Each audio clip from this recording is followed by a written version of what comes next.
দিয়েছেন। কিসের মধ্যে আযান দিয়েছেন? কানে। কানে কিসে? যারা বলেন আযান দিব কোথায়? কানে। কানে। আর এখন কিন্তু আসলে অনেকটাই পরিবর্তন হয়েছে। আগে দেখতাম যে আমাদের ঘরে যখন কিংবা আমরা ছোটবেলায় আমাদের ভাই বোন অথবা বাবা দিদি জন্মগ্রহণ করার পরে বাইরে দাঁড়িয়ে আযান দিত। এটা একটা ইয়ে ছিল না, প্রথা ছিল না, কিন্তু আসলে না। তিরমিজি শরীফের মধ্যে রয়েছে আমার নবী করিম সাল্লাল্লাহু আলাইহি ওয়াসাল্লামের কন্যা ফাতিমা রাদিয়াল্লাহু তাআলা আনহার ঘরে যখন হযরত আলী রাদিয়াল্লাহু তাআলা সন্তান হাসান জন্মগ্রহণ করেছেন, তখন আমার নবী সাল্লাল্লাহু আলাইহি ওয়াসাল্লাম কানের মধ্যে আযানের বাক্য শুনিয়ে দিয়েছেন। সুবহানাল্লাহ। ডান কানে আযানের বাক্য, বাম কানে ইকামতের বাক্যগুলি শুনিয়ে দেবেন। এটা আরো অনেক লম্বা আলোচনা আছে। এই অধিকারটা কার? সন্তানের। এই অধিকারটা কার? আবার আরেকটা জিনিস আছে, এখানে কোন ছেলে এবং মেয়ে কোনো উল্লেখ করা আছে নি? ডিভাইডেড করা আছে। বলে ছেলে হইলে আযান দেব, মাইয়া হইলে আযান দিতাম না, এমন কোনো কিছু আছে? বুখারী শরীফের আরেকটা অধ্যায় বলা হয়েছে, আপনি কি করবেন? ছেলের বেলায় আযান যেমনে দিবেন, মেয়ের বেলায়ও কি করবেন? আযান দিতে হবে। আল্লাহ পাক যেন কবুল করেন সকল বলি আমিন। وقال رسول الله صلى الله عليه وسلم الغلام مرتهن بعقيقته تذبح عنه يوم السابع ويسمى ويعلم رأسه رواه أحمد. হযরত রাসূল সাল্লাল্লাহু আলাইহি ওয়াসাল্লাম ইরশাদ করেছেন, সন্তান আকিকার বন্ধনে আবদ্ধ থাকে, তাই তোমরা সন্তানের জন্মগ্রহণের ৭ম দিনে তার পক্ষ থেকে আকিকা করবে। কি করবে? আকিকা করবে। শুধু তাই না, তার মাথা বন্ধন করবে। শুধু তাই না, তার নাম রাখা হবে। জোরে জোরে বলি সুবহানাল্লাহ। তাইলে আকিকা দেওয়া সন্তানের পক্ষে, বাবা মা আকিকা দেবে, এটা কার অধিকার? সন্তানের অধিকার। কার অধিকার? সন্তানের অধিকার। আর যে সন্তানের আকিকাটা পরিপূর্ণ করা হয়, আবার রাসূল সাল্লাল্লাহু আলাইহি ওয়াসাল্লামের আরেকটা হাদিসের মধ্যে রয়েছে, সন্তানটা অসুস্থতা তার থেকে কমে যায়। জোরে বলে সুবহানাল্লাহ। তার থেকে অসুস্থতা কি সরে যায়, কমে যায়। তাইলে এটা মা বাবার অধিকার। যদি দরিদ্র হয় তাহলে তিনি সময় মতো আদায় করে নেবেন। এরকম আছে না, গরিব মানুষ দিন এনে দিন খায়, তার পক্ষে আকিকা দেওয়া সম্ভব নয়, তিনি কি করবেন? তিনি যদি সময় মতো হয় তাহলে তিনিও আকিকা করে নেবেন। ছেলের পক্ষে কয়টা? 2টা ছাগল। মেয়ের পক্ষে কয়টা ছাগল? 1টা ছাগল। আমার সামনে কোরবানি আসতেছে, কেউ যদি মনে করে হ্যাঁ এই কোরবানির সময় আমার একটা সুযোগ আছে, কিছু অর্থ আমার কাছে আছে, আমি আমার সন্তানের আকিকাটা কোরবানির সাথে দিয়ে দিব, ইনশাআল্লাহ দিতে পারবেন। এতে কোনো কি নাই, সমস্যা নাই। আল্লাহ পাক যেন কবুল করে সকল বলি আমিন। আবার আমাদের দেশে আরেকটা কথা হয়েছে, সন্তানের আকিকার গোশ মা বাবা খেতে পারে না, দাদা দাদি খেতে পারে না, দাদা দাদি খেতে পারে না। এটা একবারে ভ্রান্ত কথা। কোরবানির গোশটা যেই রকম করে আমরা সবাই খেতে পারি, তেমনি করে আমাদের সন্তানের আকিকার গোশ, ছাগলের গোশ আমরা সবাই খেতে পারবো। এতে কোনো বাধা বিপত্তি নাই। আল্লাহ পাক কবুল করুন সকল বলি আমিন। وقال رسول الله صلى الله عليه وسلم مروا أولادكم بالصلاة وهم أبناء 7 سنين واضربوهم عليها وهم أبناء 10 سنين وفرقوا بينهم في المضاجع رواه أبو داود. নবী করিম সাল্লাল্লাহু আলাইহি ওয়াসাল্লাম ইরশাদ করেছেন, তোমাদের সন্তানদের বয়স যখন 7 বছর হয়, কয় বছর? 7 বছর। যারা বলেন কয় বছর? 7 বছর হয়, তখন তোমরা কি করবে? তাদেরকে নামাজের জন্য আদেশ দিবে। যারা বলে সুবহানাল্লাহ। কয় বছর হইলো? যারা বলেন কয় বছর? 7 বছর। কিন্তু আমরা তো করতে চাই না। যারা বলেন ঠিক না? সন্তান সবকিছু জানে, বক্তব্যে পাঠাইতে চাই না, তাকে নামাজ শিক্ষা দিতে চাই না, তাকে আমরা জেনারেল লাইনে পড়াইতে চাই, আমরা ডাক্তার বানাবো, ডক্টরেট হবে, এমবিবিএস হবে, ইঞ্জিনিয়ার হবে, কিন্তু আমার রাসূল তো এটা বলে নাই। নবীজি বলছেন সন্তানের বয়স যখন 7 বছর হয়ে গেছে তখন তাকে তুমি নামাজের জন্য কি করবে? আদেশ দিবে, নামাজ পড়াবে, নামাজ শিক্ষা দিবে। জোরে সোরে বলি সুবহানাল্লাহ।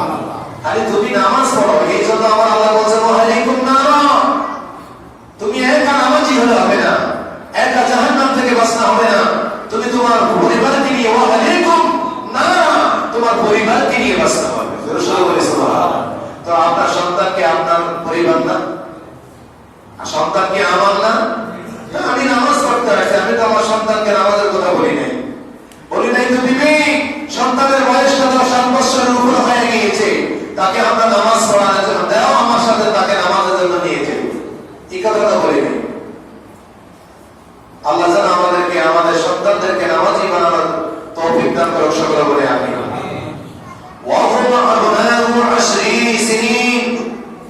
আর 10 বছর বয়সে তাদেরকে নামাজের জন্য প্রহার করবে। প্রহার বুঝেন? তাদেরকে আঘাত করবে, প্রয়োজনে মারবে। যদি 10 বছর হয় তিনি নামাজ পড়ে নাই, তোমার কথা শুনে নাই, প্রয়োজনে তাকে প্রহার করবে, আঘাত করবে।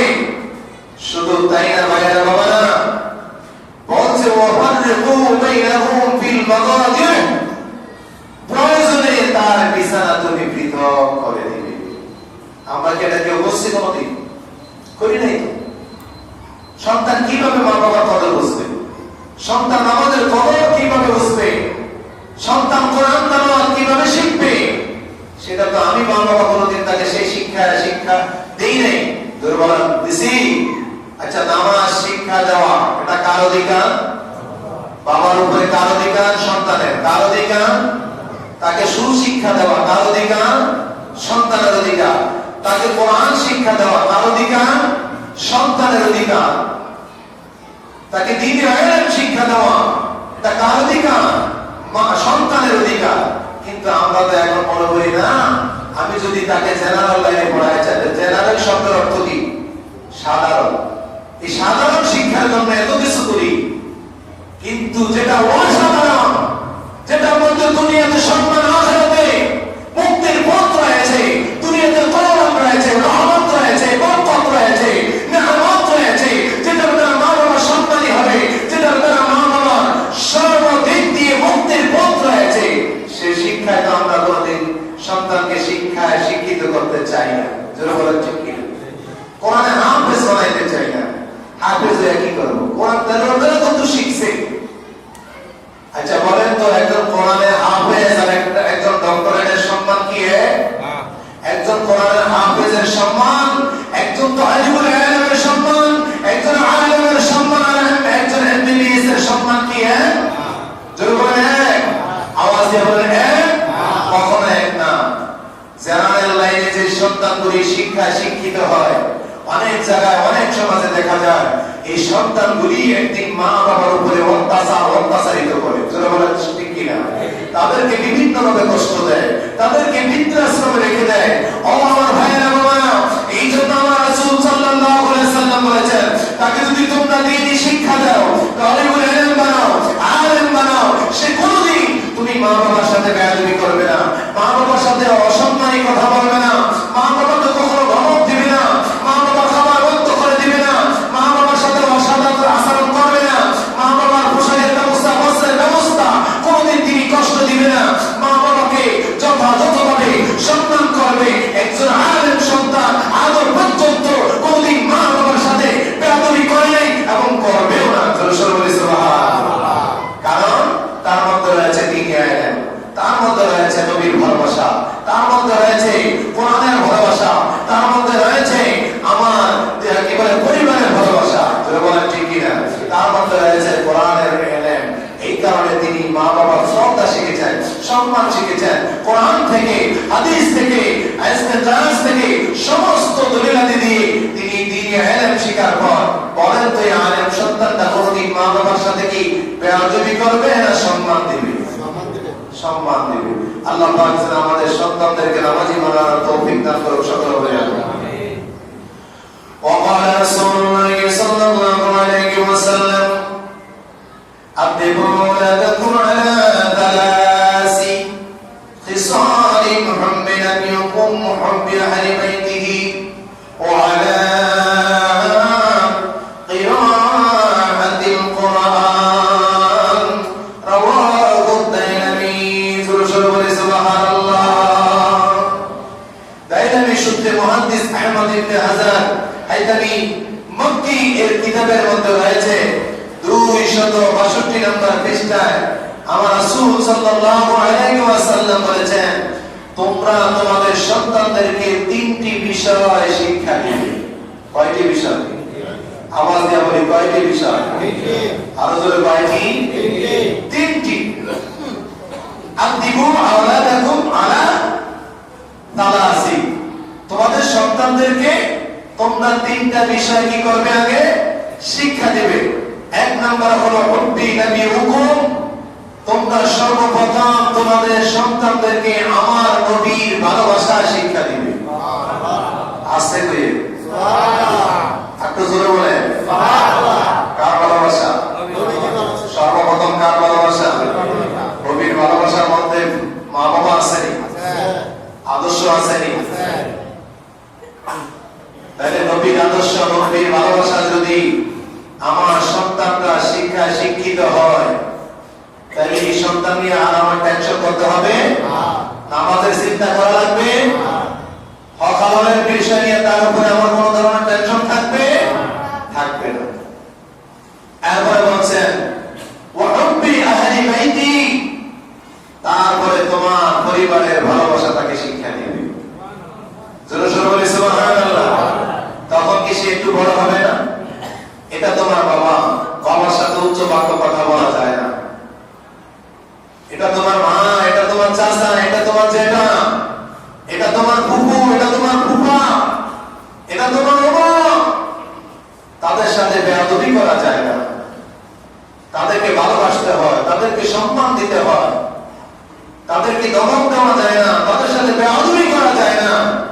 আচ্ছা বলেন তো, একটা সন্তানকে যখন এইভাবে আপনি শিক্ষা দিবেন, এই সন্তান কি কখনো পরিবারের সাথে, তার আত্মীয়তার সাথে, সমাজের সাথে কোনোদিন বেয়াদবি করবে? যারা বলেন কোনোদিন বেয়াদবি করবে? করবে না। কিন্তু এগুলি তো আমরা কোনোদিন দেই না, বরং এখন উল্টাটা হয়। আমাদের এই ছোট্ট শিশু বাচ্চারা যদি কোনোদিন কোনো অন্যায় করে, কোনো পাশার আরেকটা ছেলের সাথে দুষ্টামি করে, কোনো ধরনের বেয়াদবি করলো কিংবা কোনো মুরব্বির সাথে করলো, তখন আমরা তার শাসনটা উল্টাটা করি।